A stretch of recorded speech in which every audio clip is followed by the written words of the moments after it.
Auto-reloading mediums. We actually have quite a few of them in World of Tanks Blitz. In Tier 10, we have the Caro 45-ton and the Progetto 66, both with their own unique capabilities. The Progetto has 350 damage per shot, and gains damage per minute currently when dumping the clip. However, Wargaming is changing that in their rebalance of the game, and it's going to lose damage per minute when dumping the clip, which is a little bit disappointing. But the Progetto doesn't really have a reserve shell. So you can dump the clip, and even if you do lose a bit of DPM next update, it'll be more like the Kron, where you just get a little bit less DPM. Where the Caro is completely different. The Caro, the more you eat into the clip, the worse your DPM gets, to a point if you shoot your reserve shell, you have to wait 20 plus seconds to get that final shell back. It also has way more damage per shot than the Progetto at 380. That's a huge difference, especially when you realize you have 4 shells in the clip rather than 3.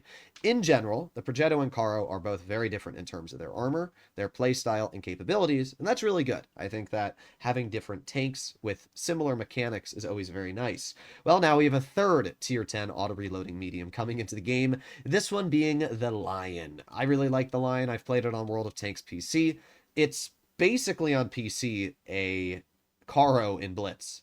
But obviously Wargaming is not going to make another Caro, so the Lion is going to be quite different, and we'll be breaking into those capabilities today. So, as always, if you enjoy this type of content and you want to see more up-to-date guides on the newest tanks being released into the game, please, as always, consider smashing that subscribe button down below. Let's start off very briefly talking about the armor on the Lion, because there's not really much to talk about. Its upper plate is about 199 thick. That's not very good. The average Tier 9 has around 250 mils of standard pen, and the average Tier 10 has around 270 to 280.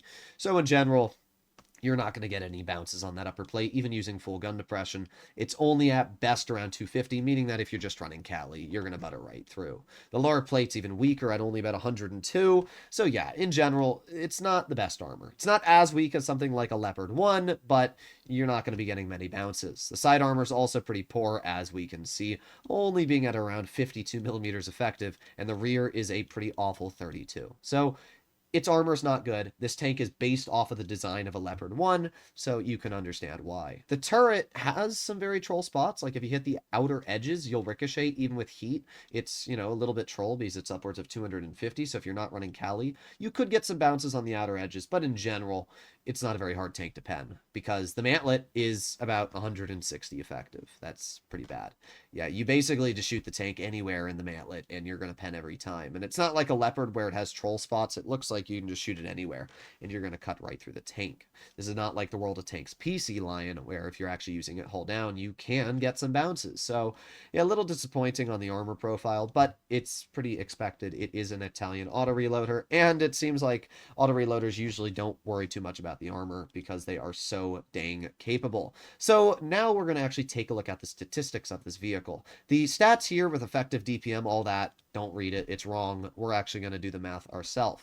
So let's fully equip the tank first. We're going to run all the basic things that I always do. So there you have it. Our vehicle is now properly equipped. We have an effective DPM of, well, it's a little weird because we have to do the math. So we got shell 3, 4.68 second reload, and then shell 2, 3.72 second reload, and then it has a reserve shell. Now, before you start saying, oh, I hate reserve shell mechanics, this tank doesn't really matter. And let me explain why, right? Shell 3 is a 4.68 second reload. So if we pull out our calculator and we do 4.68 plus the 3.33 second interclip that you have to wait for, it's an 8-second reload. So if you do 60 divided by 8 and you multiply that by the 340 damage per shot the vehicle has, it has 2,550 effective damage per minute on shell 3. However, shell 2 has a 3.72 second reload. So if we do that one, we do 3.72 plus 3.33, and we have a 7.5 second reload. So that is a whole second difference. So if we do the same 60 seconds divided by 7 multiplied by 340, the tank has 2,900 damage per minute on shell 2. So essentially, you can shoot your first shell, which would be shell 3. You reload 1, 2, 3. So you shoot your first shell, and you actually have 2,500 DPM if you wait for that one to reload. But if you shoot your next shell, you have more effective DPM at 2,900. So this is actually a reverse double shot auto reloader. You gain DPM dumping the clip, And the best way to use the tank is essentially to shoot shell 2 and 3, and then wait for shell 2 to come back. If you don't have the opportunity to shoot anybody, wait for your third shell. Basically, think of this vehicle as a Rhino. That's the best way to describe it. It is a medium Rinocerante. The reserve shell, it's there if you need it. But for the most part, you're using this like a Rhino. You have a double shotgun, you gain DPM when you dump it, but you still have decent DPM on shell 3 and 2. So either way, I actually really like the mechanic of this vehicle. I think it's actually going to be really exciting. Originally, when I saw it, I thought the DPM was going to be really bad because I only did the math for shell 3, not really looking at the second shell, but I actually really like the way Wargaming's balanced the vehicle. Damage per shot is a little bit on the lower side, but it's only 10 less than the average medium, so not too big of a deal. It has 1,020 clipping potential, so that's still really, really dangerous. Not as much as the Bosch Chatillon, but it'll still be quite good. Let's take a look at the pen values. So we obviously have the standard pen, which is 261, and if you're loading premium ammo, you're going to have 339. So actually pretty good. Something else I'm interested on is the HE penetration. It's actually decent. 66 mils is pretty good. And look at that damage, 430. That's pretty good, actually. That's a 140 increase from the heat, and that's going to allow you to deal a 1,290 damage clip. So if you do get the rear of any heavily armored vehicles, like an E5 or a Rhino, for example, a Minnow, you're going to absolutely rip them apart in the booty hole. So that's actually pretty nice stuff. Shell velocity, though, very bad. Only 910. If you are running supercharger, you can obviously increase that upwards of 1,200. But in general, yeah, shell velocity is pretty mediocre, I'm not going to lie. Dispersion-wise, 0.317, pretty average. Its on-move is pretty good, though.